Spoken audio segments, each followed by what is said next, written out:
Gênesis 32, 24. Todos me ouvem bem? A partir do 24.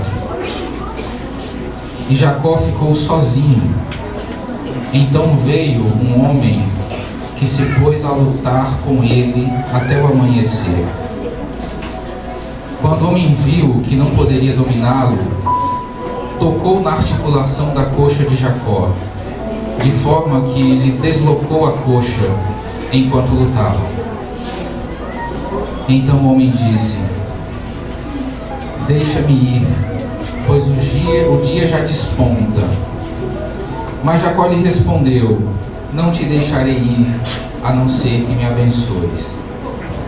O homem lhe perguntou: qual o seu nome? Jacó, respondeu ele. Então disse o homem: seu nome não será mais Jacó, mas sim Israel, porque você lutou com Deus e com os homens e prevaleceu. Prosseguiu Jacó: peço-te que digas o teu nome. Mas ele respondeu: por que pergunta o meu nome? E o abençoou ali. Vamos orar. Senhor amado, nós ficaremos muito felizes se o Senhor falar conosco através da Tua palavra. Ó Deus, nós não temos nada além de Ti, Senhor. O Senhor é o meu maior tesouro. E na escassez do que oferecer, eu me coloco sobre o altar, ó Pai. E te peço, queima essa oferta. Recebe esse holocausto, em nome de Jesus. Amém. Os irmãos podem sentar.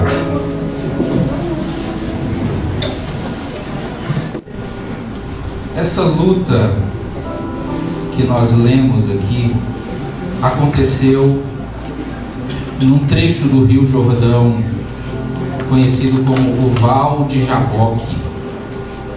O Val é um estreitamento do rio, e Jacó escolheu aquele lugar porque era mais fácil de atravessar. Ele vinha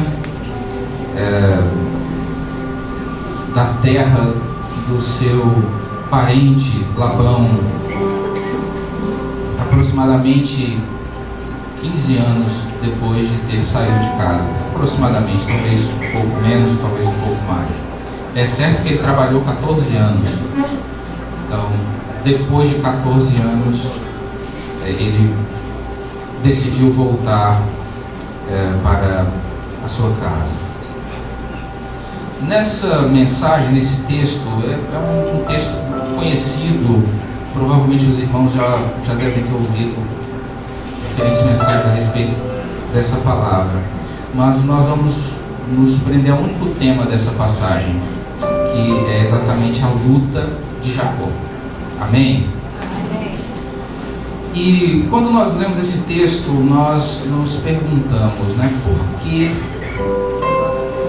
por que Jacó estava lutando? A primeira coisa que a gente percebe é que o texto diz que ele ficou só. Longe da família, ele se distanciou dos seus filhos, dos trabalhadores, dos seus servos, da sua esposa. O texto diz que ele ficou só. E estando só, apareceu um homem. O texto diz um homem, há versões que dizem um varão. Nós reconhecemos no contexto que essa era uma manifestação do próprio Deus em forma humana, o que os teólogos chamam de teofania, quando Deus aparece para um homem, quando Deus aparece para uma pessoa de forma corpórea, de forma humana, de forma que permita ser visto e até tocado. Então Deus aparece para Jacó. A princípio ele não reconhece que é Deus. A princípio ele pensa que é um homem qualquer, e eles começam a brigar. Isso é literal, não é uma luta na mente, é uma luta literal. Ele saiu mancando dessa luta. E eu me pergunto, por que Deus Criador de todas as coisas, o soberano, em um determinado dia decide deixar o trono, descer do céu para dar uns tapas em Jacó. Eu me perguntei isso.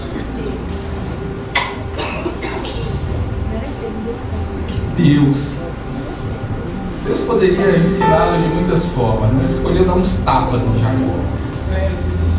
A primeira coisa que a gente percebe é que o fato dele estar só nos ensina que há algumas lutas nós precisamos passar sozinhos. Primeira coisa. Às vezes a gente tenta ajudar as pessoas e acaba atrapalhando. Às vezes a gente tenta ajudar algumas pessoas e acaba piorando a situação daquelas pessoas, porque Deus está lutando com aquelas pessoas. Aquelas pessoas estão lutando com Deus. E há algo que elas precisam aprender nessa luta. E por isso elas precisam enfrentar essa luta sozinhas. E é muito comum nós ouvirmos algumas pessoas reclamando que se sente só e que a igreja não lhe apoiou no seu momento de dificuldade, no seu momento de luta, de provação.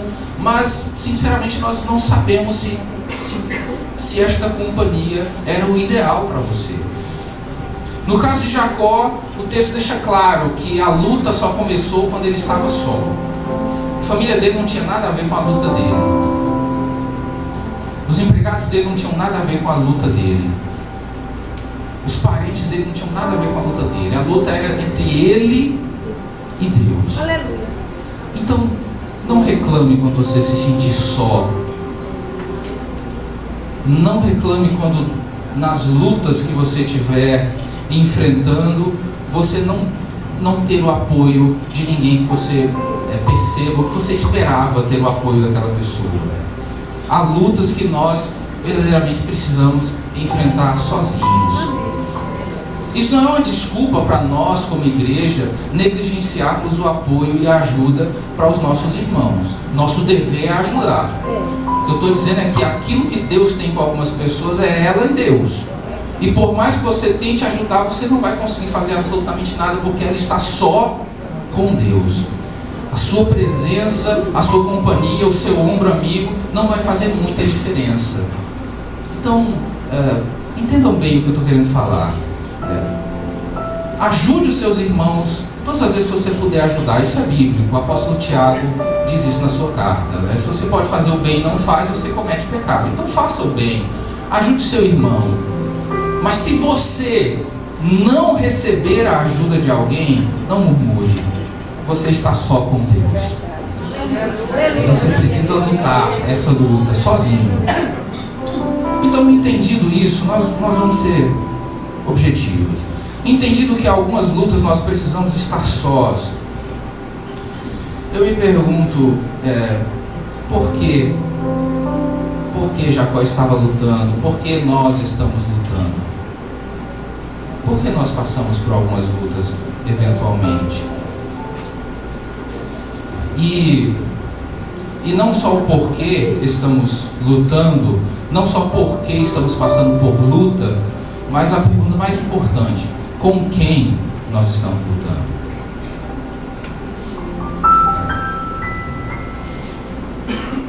Em um dos pontos dessa mensagem, eu escrevi o seguinte: o ruim de lutar com Deus é que você sempre sabe o resultado. Ele ganha e você perde. Nessa luta, na luta de Jacó e na luta de algumas pessoas, existe um porquê das pessoas lutarem. Nós percebemos que algumas pessoas lutam para manter a cabeça erguida. E o que você quer dizer com isso, pastor Júnior? As pessoas, no caso de Jacó, as pessoas que se assemelham a Jacó, dentro do contexto dessa mensagem que nós queremos passar para os irmãos, elas lutam para aparentar algo que verdadeiramente elas não são. Elas lutam para manter-se por cima, manter a cabeça erguida. algumas pessoas elas não querem se render. Algumas pessoas não querem entregar-se a Deus. Elas não querem simplesmente jogar a toalha, como dizem nas lutas, né? Na luta de boxe, quando o treinador joga a toalha dentro do ringue, o treinador está dizendo: o meu atleta não tem mais condições de lutar, eu estou jogando a toalha, pare a luta que a gente já entendeu que perdeu. Porque o atleta, o lutador, às vezes fica lá, ele não quer se dar por vencido. E ele já está desorientado, ele não está enxergando mais o oponente direito, seus olhos estão inchados, ele já apanhou muito, mas ele não quer desistir da luta, porque ele é um atleta, ele quer lá mostrar que ele pode vencer, que ele consegue vencer, que ele tem a capacidade de vencer, ele vai apanhando. Então o treinador do lado de fora, reconhecendo que ele não tem mais condições de lutar, joga a toalha. Então, nós, eventualmente, quando estamos lutando com Deus, a melhor coisa que a gente tem que fazer é jogar a toalha. É o que no meio evangélico nós chamamos de nos render ao Senhor. Amém. E a gente ouve muito isso, se renda ao Senhor. Nós ouvimos muito falar de nos rendermos aos seus pés. Nós cantamos nos hinos que nós estamos rendidos diante de Deus, nos rendemos aos seus pés. E o que é rendição? Rendição é quando numa guerra, numa briga, numa luta, o oponente reconhece que perdeu. Então ele se rende para não continuar apanhando. Então nós constantemente cantamos nos hinos que nós nos rendemos ao Senhor, mas não agimos de forma que demonstre que nós estamos rendidos. Nós continuamos lutando com Deus. As pessoas elas não querem que os outros saibam o quanto elas são frágeis, o quanto elas são desimportantes. Nós não queremos que as pessoas saibam como nós somos imperfeitos, como nós somos uma fraude. Nós lutamos para manter as aparências. Nós lutamos para mostrar que somos melhores do que nós verdadeiramente somos. Então nós vivemos essa luta contra nós mesmos. Nós vivemos essa luta contra quem nós verdadeiramente somos, lutando para ficar de pé, lutando para manter a cabeça erguida. Não jogamos a toalha. E nessa luta Deus continua nos batendo. Nós continuamos apanhando.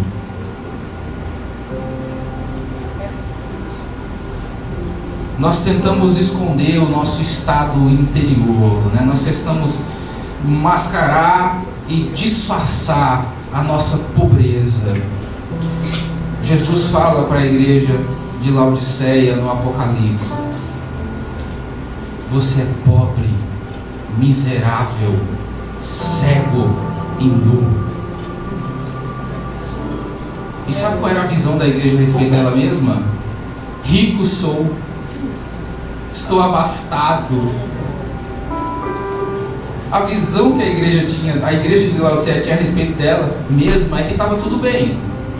E a visão que Deus tinha dela é que você é pobre, miserável, cego e nu. E nós constantemente vivemos essa luta contra esse nosso estado de cegueira, de pobreza, de miserabilidade e de nudez. A gente luta para manter as aparências. A gente luta para manter as capas. Esse tipo de vida cristã é exaustivo. As pessoas se cansam para manter uma espiritualidade de fachada, uma santidade superficial. Jacó era mais ou menos assim. A vida de Jacó é interessante. Ele conhecia a promessa. Ele conhecia tanta promessa que ele, de forma ardilosa, comprou a primogenitura do irmão. Ele sabia a sucessão da bênção. Ele tinha, como diz o autor aos Hebreus, ele cria em uma pátria futura. Ele só via deserto, mas ele cria em algo além. Jacó, ele começa a ter experiências com Deus, assim como nós. Durante a nossa caminhada, a gente vai tendo experiências com Deus, mas a gente ainda não chegou aonde Deus quer. Nós tocamos às vezes a graça, sabe? Temos experiências que nos satisfazem espiritualmente, mas ainda a gente não chegou aonde Deus quer.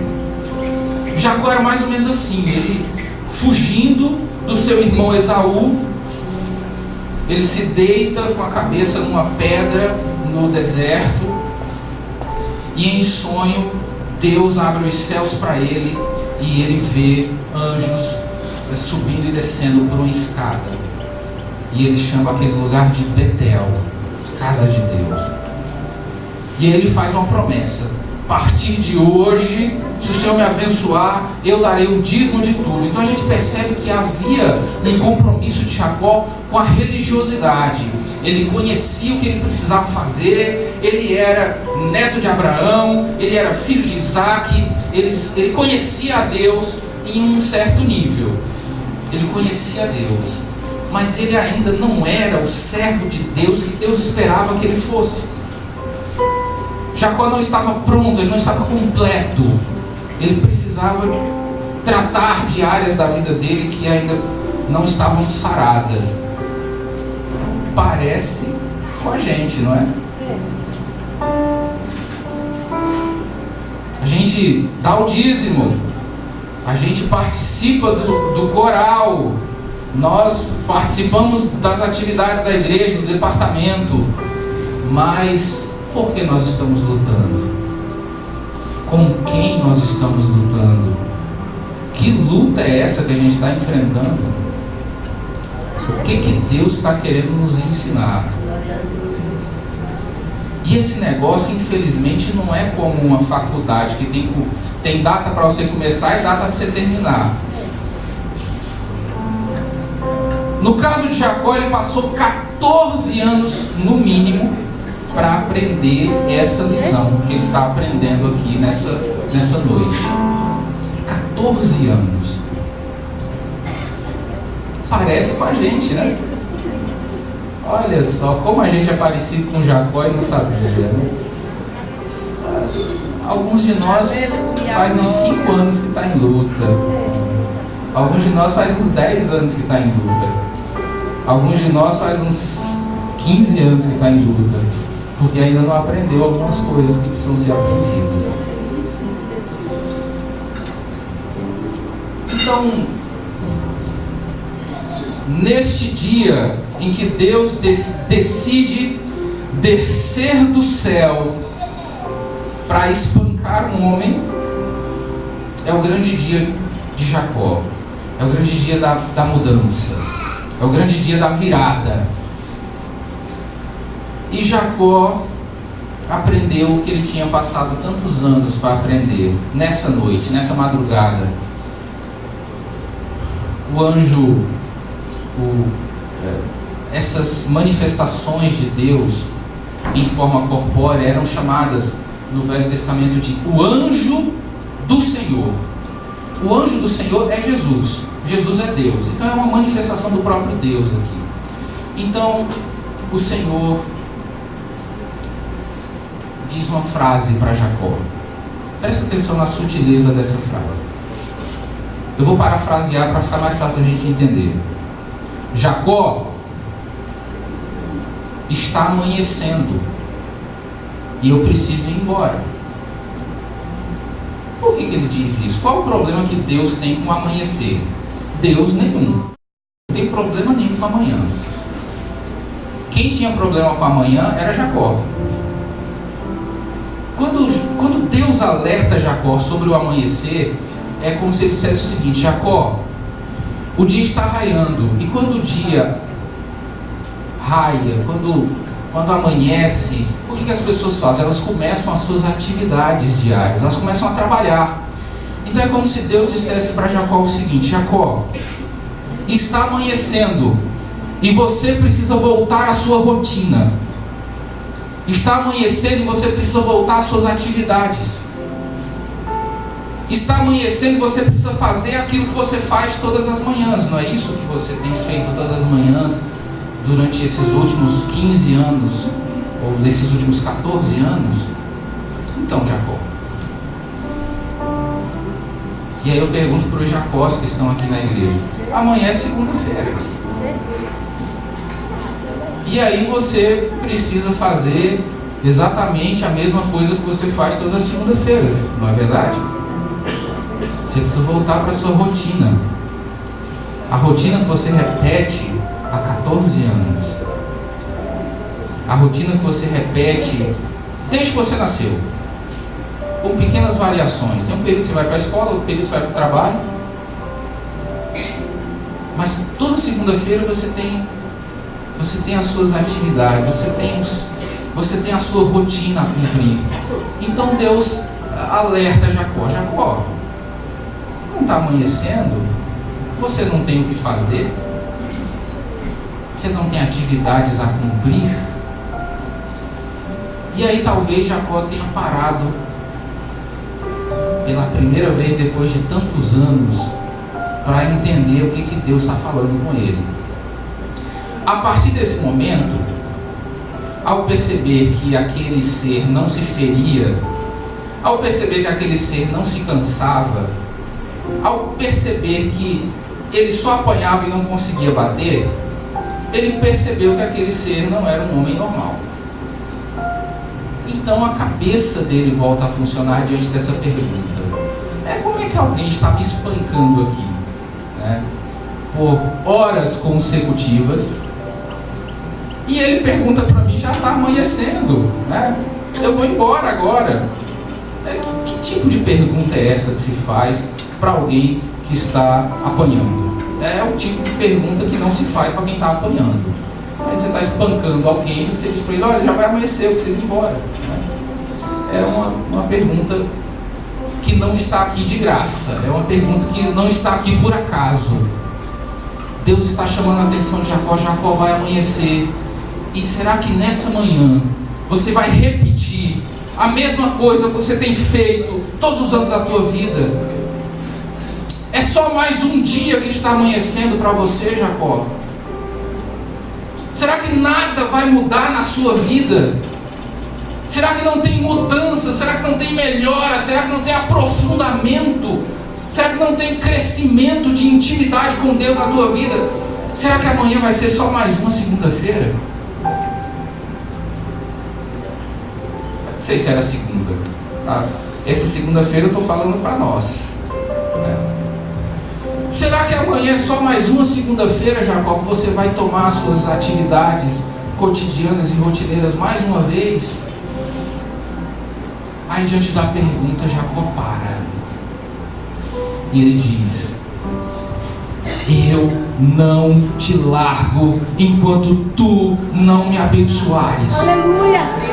Glória a Deus! É o tipo de resposta que não se dá para alguém que te avisa que amanhã é segunda-feira. Jacó começa a enxergar, os seus olhos espirituais começam a ser abertos. E ele entende: este homem não é um homem qualquer. Eu estou lutando com o próprio Deus, porque ele não se cansa, porque eu não consigo dominá-lo, porque ele não soa, ele não se machuca, não tem nada que eu faça que abale a estrutura dele, ele só me bate. E ele vem me falar do amanhecer. Certamente esse ser é o Deus que meu avô Abraão encontrou-se em Ur dos Caldeus. É o Deus que meu pai Isaac conhece intimamente.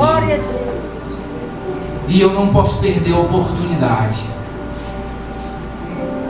Ele se agarrou com esse anjo, ele se agarrou com esse ser e não soltou. Por mais que ele insistisse, por mais que ele tentasse lembrar Jacó dos compromissos que ele tinha ao amanhecer, Jacó, nesse momento, ele muda as prioridades dele. Eu não quero saber se amanhã é segunda. Eu não quero saber das minhas atividades. A minha prioridade a partir de agora é Deus. As demais coisas nos serão acrescentadas.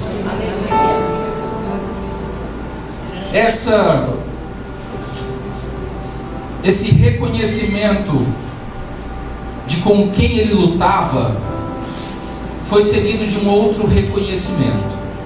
Primeiro ele identifica: eu estou lutando com Deus, então não tem como vencer.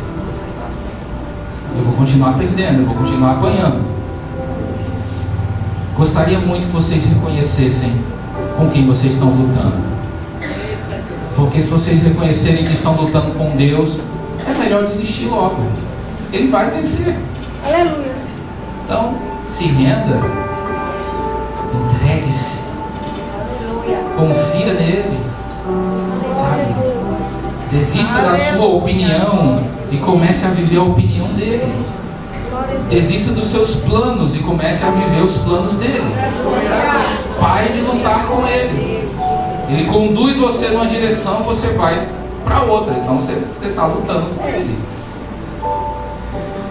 A segunda coisa que ele reconheceu, além de reconhecer com quem ele lutava, diante da segunda frase que o anjo fala para ele, né? Primeiro ele diz: está amanhecendo. Depois ele pergunta: qual é o teu nome? Isso dá muito pano para manga.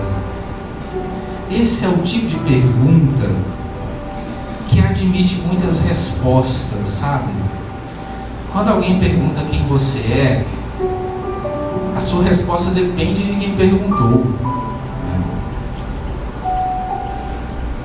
Diante do seu sogro ou da sua sogra, quando eles perguntam quem você é, você dá uma floreada, né?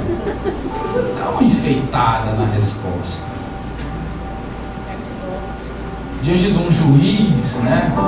Diante de uma autoridade, parece que a voz afina, né?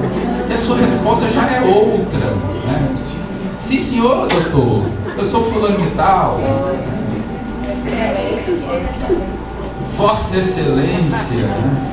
Chega um cabo, você chama o camarada de capitão, né? Major, tá aqui meus documentos. Ou seja, quem você é deveria ser uma resposta só, a verdadeira, sem máscara, sem maquiagem, sem floreio, sem ser uma versão melhorada do que você é. Aí Deus pergunta para você: qual é o teu nome? Ou seja, os nomes na cultura hebraica falavam muito da personalidade da pessoa, com algumas exceções, é claro, mas geralmente os nomes simbolizavam aquilo que refletia, né, quem a pessoa era de fato. Daí a necessidade de Deus mudar o nome de algumas pessoas na Bíblia, porque ele diz: olha, o teu nome não retrata aquilo que eu decidi que você vai ser na minha obra. Esse nome não cabe em você, porque os meus planos são maiores para você. Abraão é um exemplo. O nome de Abraão quer dizer pai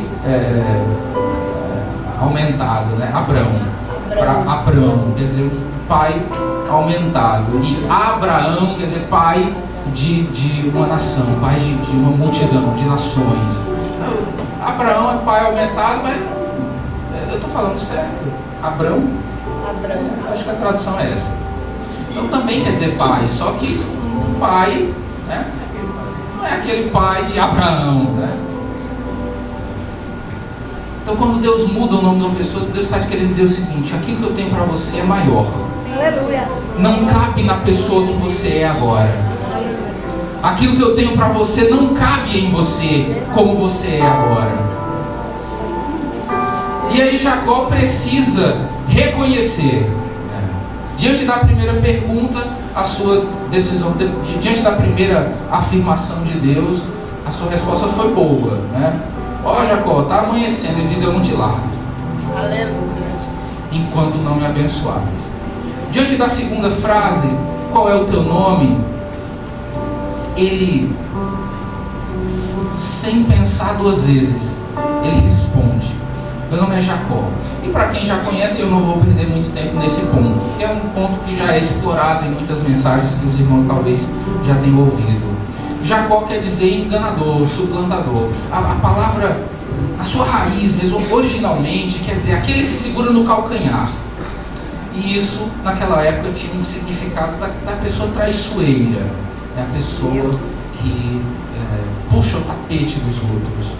Então, Jacó quer dizer aquele que segura no calcanhar, que é uma interpretação de enganador, de suplantador, de 171, aquele que estelionatário, aquele que engana, aquele que tira vantagem dos outros. E aí nós temos um ponto crucial aqui: o reconhecimento de quem se é, com todos os defeitos, com todas as falhas, com todas as imperfeições.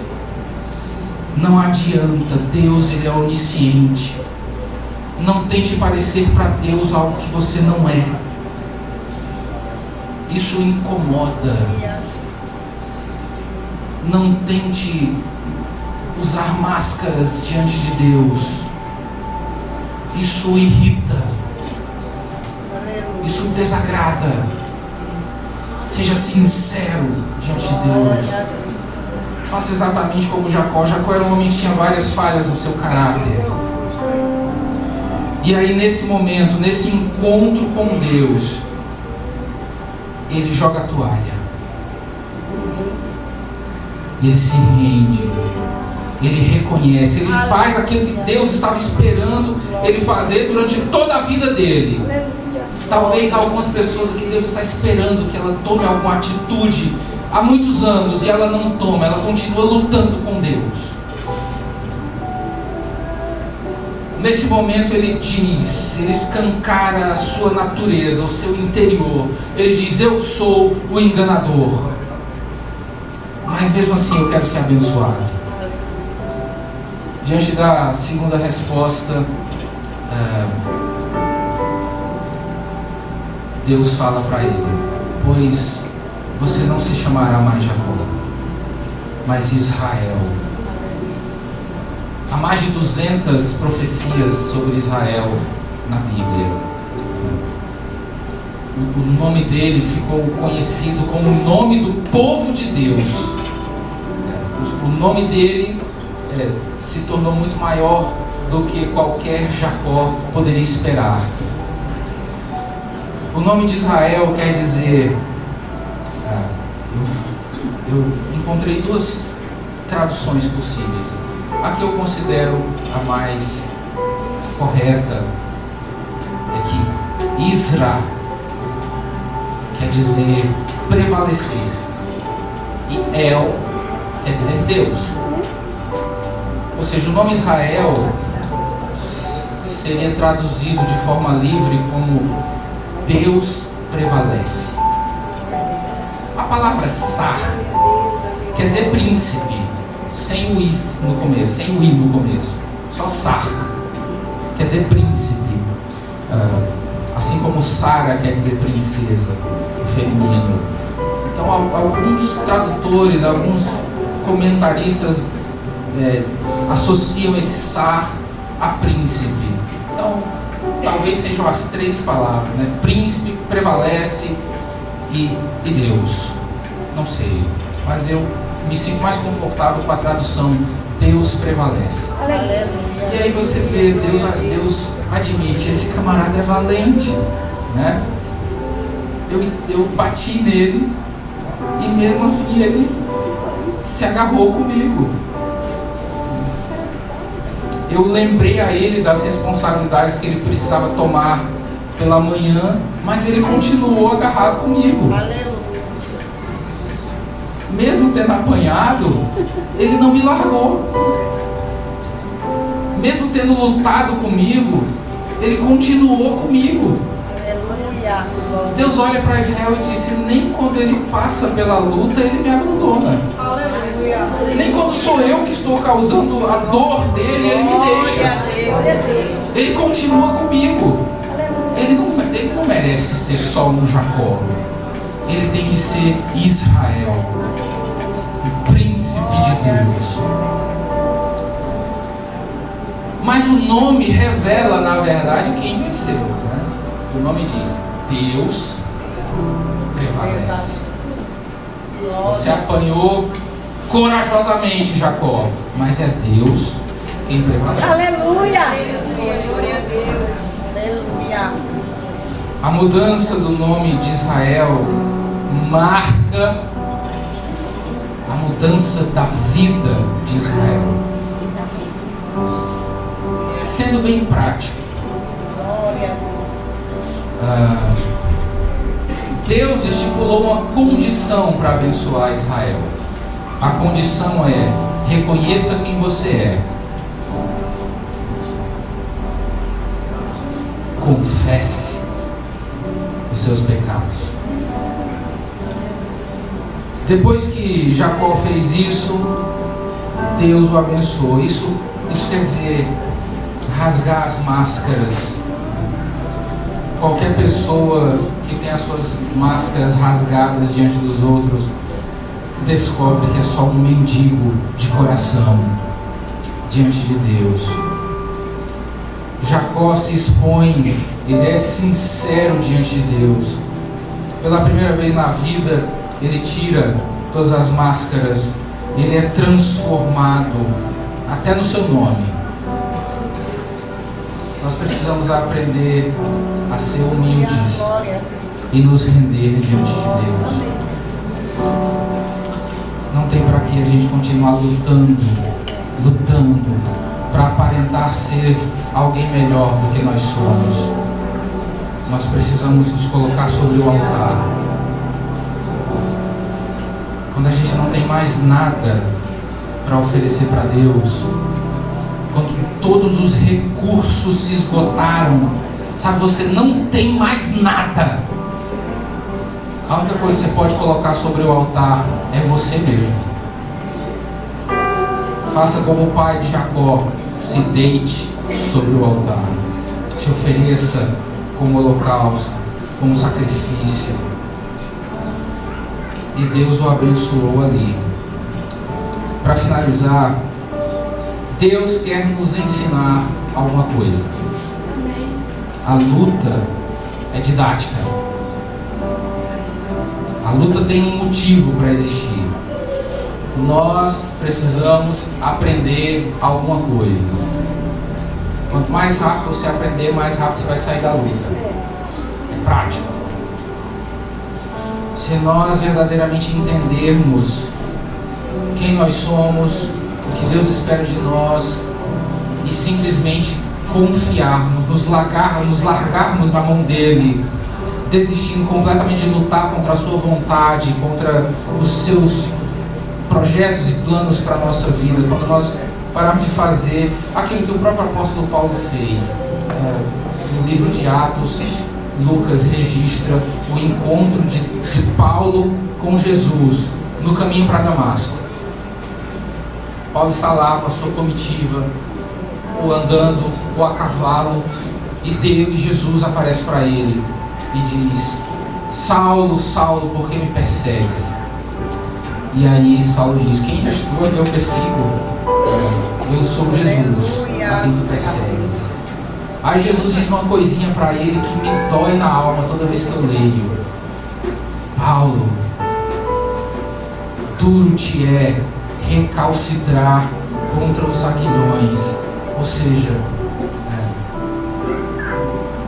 o aguilhão era um instrumento que o fazendeiro usava para conduzir o boi. O boi que ia puxando o arado, e o boi saía puxando o arado. E quando o boi estava meio rebelde, iria em uma outra direção, ou que queria parar, ou que não queria continuar puxando o arado, o fazendeiro, o boiadeiro, com o aguilhão, ele catucava o boi, ele dava espetadas e pancadas no boi para que ele parasse com a sua rebeldia e seguisse o caminho, puxando o arado. Recalcitrar é dar coice. Então o boi ficava recalcitrando, o boi ficava dando coices contra o aguilhão do homem que o conduzia. Então, Jesus diz para Paulo: Paulo, puxa o arado. Não adianta dar coices contra o arado. Não adianta dar coices contra o aguilhão. Não adianta lutar com Deus. Você vai perder. Ele sempre vence. Ele é soberano. Não recalcitre contra os aguilhões. Não dê coices contra a vontade de Deus. Continue puxando o arado. Continue indo na direção que Ele te chamou para ir. Pare de lutar com Deus. Pare de lutar contra a vontade de Deus. E agarre-se com Ele, como fez Jacó. E só assim você será abençoado. Às vezes nós, para encerrar, eu queria deixar Hebreus capítulo 5, versículo 11. O autor da carta aos Hebreus, ele começa a falar sobre esse ensino. Na versão viva, ele diz o seguinte: existe muito mais que eu gostaria de falar nessas linhas, mas vocês parecem não prestar atenção, portanto é difícil fazê-los compreender. A igreja primitiva estava, já naqueles tempos, eles tinham dificuldade, eles estavam acomodados para entender a vontade de Deus, para compreender a palavra de Deus, para compreender os planos de Deus, para conhecer a Deus. Aí o autor diz: eu gostaria de ensinar mais. Deus está desejoso de nos fazer aprender mais, mas nós nem sempre estamos tão dispostos a aprender. Na versão do livro ele diz o seguinte: muito mais teremos a dizer sobre isso, contudo não é fácil explicar-vos essas coisas, pois que vocês se têm tornado preguiçosos para compreender. Deus tem muitas lições para nos dar, mas às vezes nós não estamos dispostos a aprender. Que o Senhor nos abençoe, em nome de Jesus.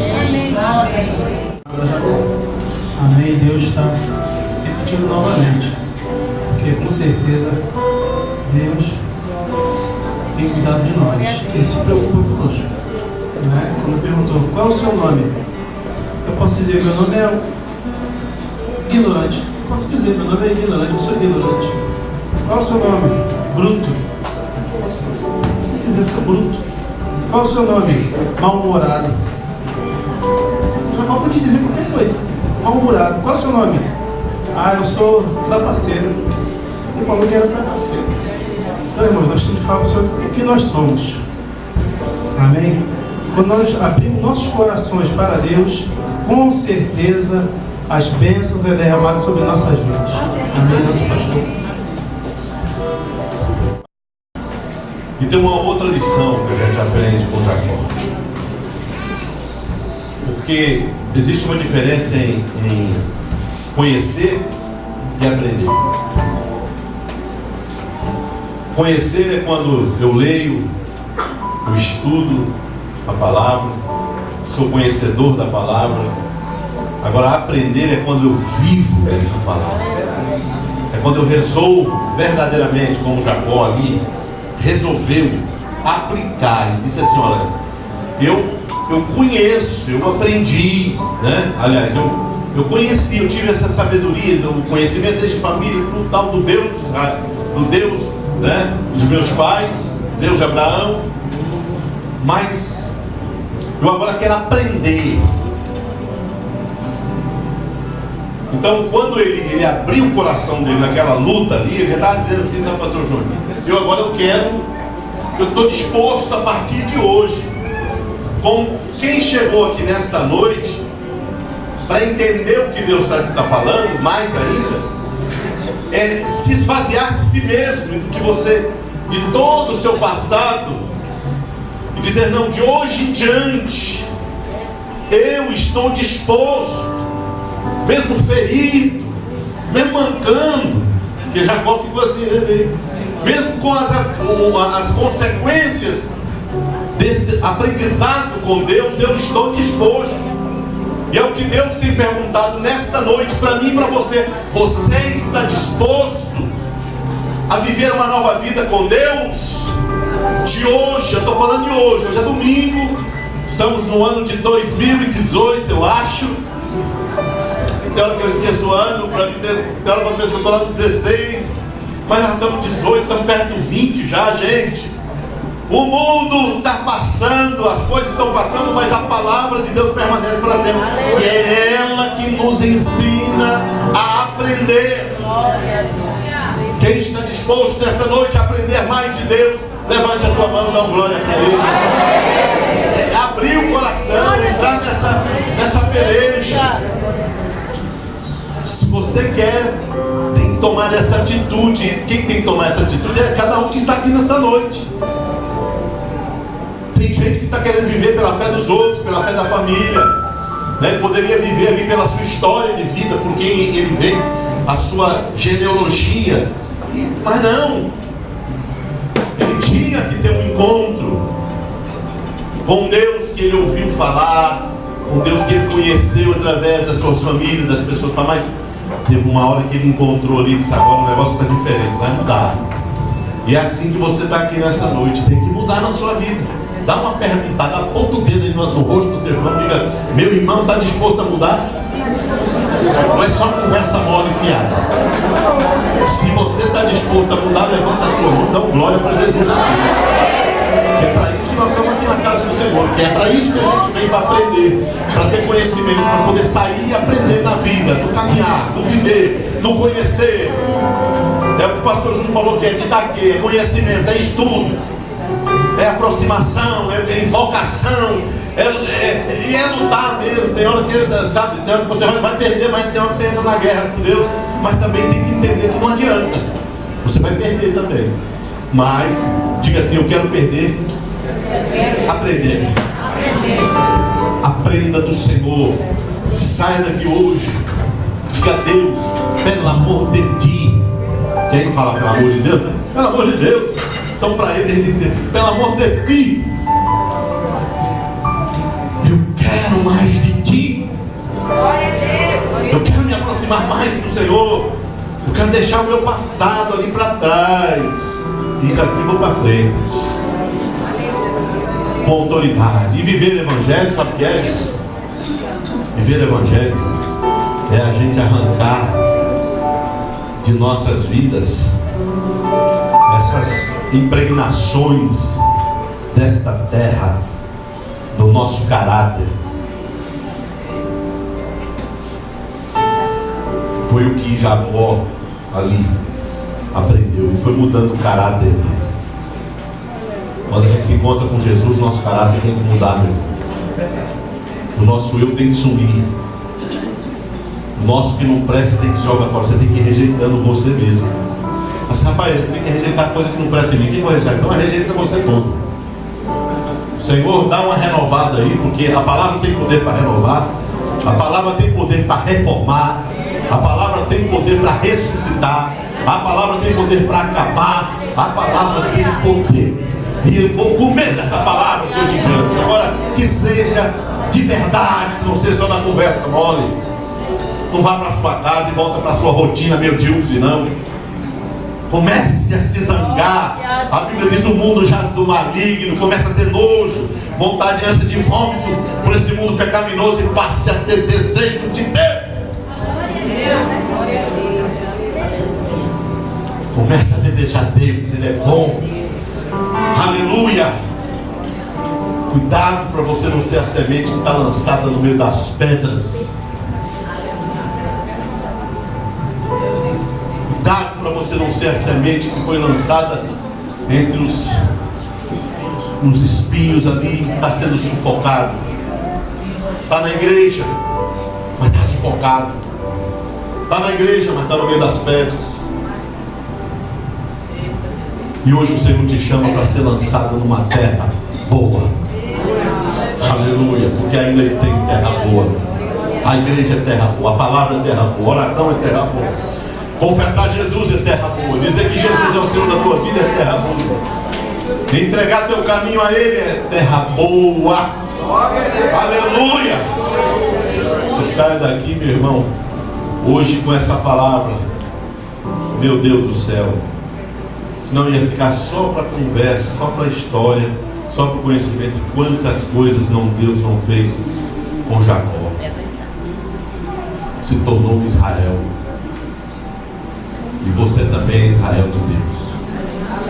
Vai sair daqui deixando aquele velho homem de lado. Eu não sei como você chegou aqui hoje. Talvez você está aí vivendo, já foi batizado nas águas,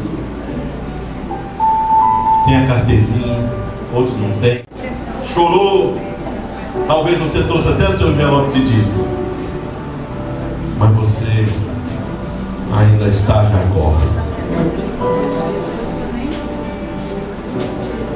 E a Bíblia diz que nós temos que nos converter.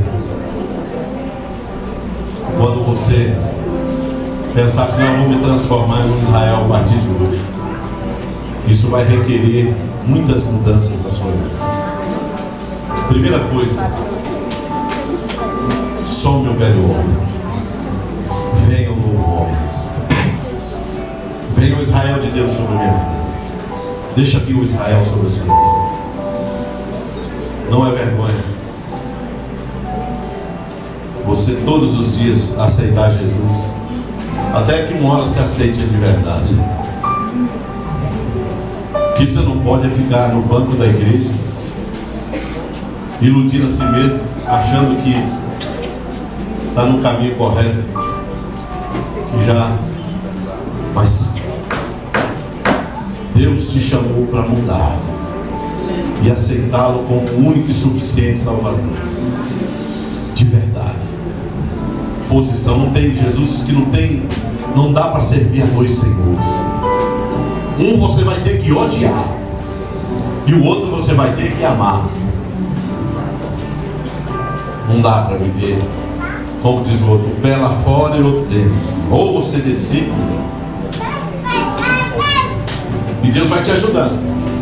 E Deus vai te ajudando. Tem dificuldade? Tem. Tem prova? Tem deserto? Tem luta? Tem aflições? Tem. Mas o Senhor nos livra de todas. Você nunca vai caminhar só. Deus sempre estará contigo quando você resolver se tornar um Israel de Deus. Minha pergunta nessa noite: se tem alguém aqui que ainda não tem convicção da sua, não vou nem falar que se convicção, eu quero. Então, se você quer, sai do teu lugar e nós vamos orar por você. Enquanto isso, você aí no seu lugar onde você está, sei que às vezes assim fala, oh, pastor, deu uma palavra tudo, mas meu irmão, a palavra de Deus é gostosa, ela vem, ela arrebenta com a medula, a divisão da alma do espírito, corta, vai na enfermidade, atravessa, arrebenta com o inferno, acaba com a carne, destrói o pecado, aniquila a maldição e só tem bênção e autoridade sobre a sua vida. Pode o mundo inteiro te desprezar, mas Jesus não te despreza. Mas se interessa, é guerra. Segura o anjo. Segura o anjo. Segura o céu. Se interesse pelo céu. Como diz aquele, olhe para o céu, vista-se do céu, sinta fome do céu, deseja o céu. Mas o céu que eu estou falando, o céu de Jesus, viu? Não é o céu pelo céu. Que nós estamos ensinando aqui essa semana que o céu não é o céu pelo céu, porque o céu pelo céu é rua de ouro. Águas cristalinas. Não, eu quero o céu por Jesus, porque eu sei que é lá que ele está. Lá está o trono dele. Aonde tem uma vida para Jesus aqui? Tem aqui hoje? Tem uma vida para Jesus aqui hoje?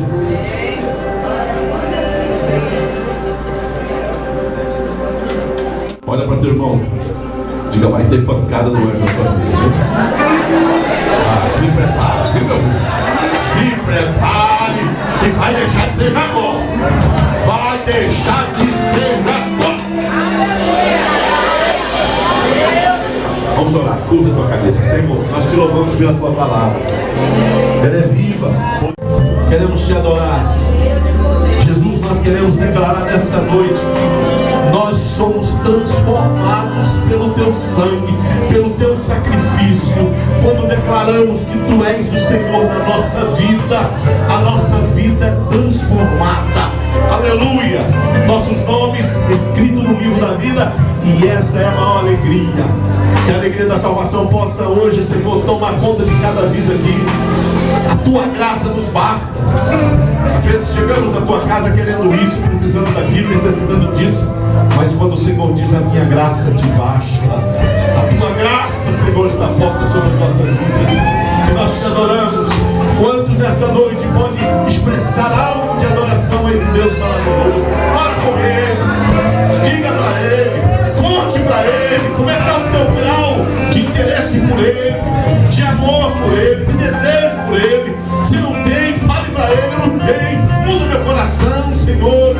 Muda, Jesus, o meu coração para me interessar mais por Ti, sentir mais Tua presença, correr mais atrás do Senhor, Te buscar, Senhor. Aleluia, aleluia, Senhor. Nós entregamos cada um que está aqui, Senhor, nas Tuas mãos. E que o Senhor possa derramar uma Shekinah diferente, uma unção diferente, uma unção do renovo, Senhor. Aviva a tua obra no meio dos anos, aviva o teu povo, aviva a tua igreja, aviva o desejo, aleluia, de te conhecer, de te adorar. Vamos adorar o Senhor, vamos adorar o Senhor.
Não saia sem adorar Deus com esse hino.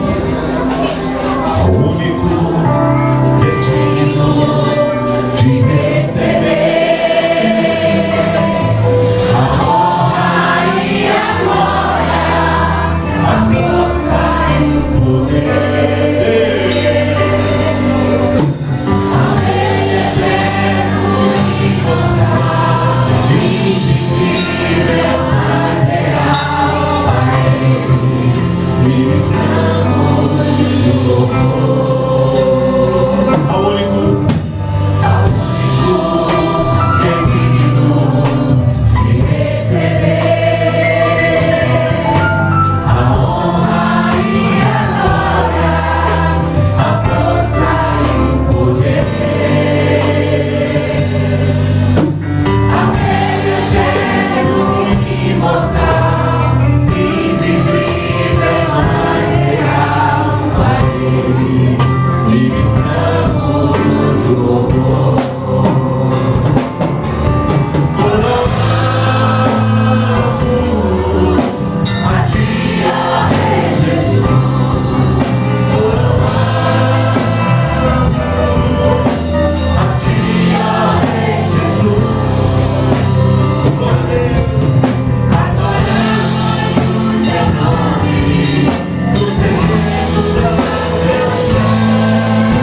comer pizza, não tem problema. Só não coma muito. Mas além da pizza, coma a palavra também. Amém? Vou passar para o missionário. Em nome de Jesus, Senhor. Muito obrigado pelo alimento que o Senhor trouxe para as nossas vidas. Queremos pedir, Senhor, uma semana de bênção, uma semana de vitória, uma semana de saúde, de paz, Senhor. Na Tua presença, de conquista, Senhor, de vitórias para a glória do Teu nome. Nós somos pequenos, Pai. Nós somos indefesos muitas vezes e até impotentes diante das situações. Mas nós somos os Teus filhos, as Tuas filhas. E nós cremos, Senhor, no Teu cuidado para conosco, no Teu zelo, Pai. É por isso que nós Te agradecemos e descansamos em Ti, Senhor. Muito obrigada, Pai. Nos leve em paz para os nossos lares. Em nome de Jesus. Amém? Glória a Deus. Só quero Deus, só quero.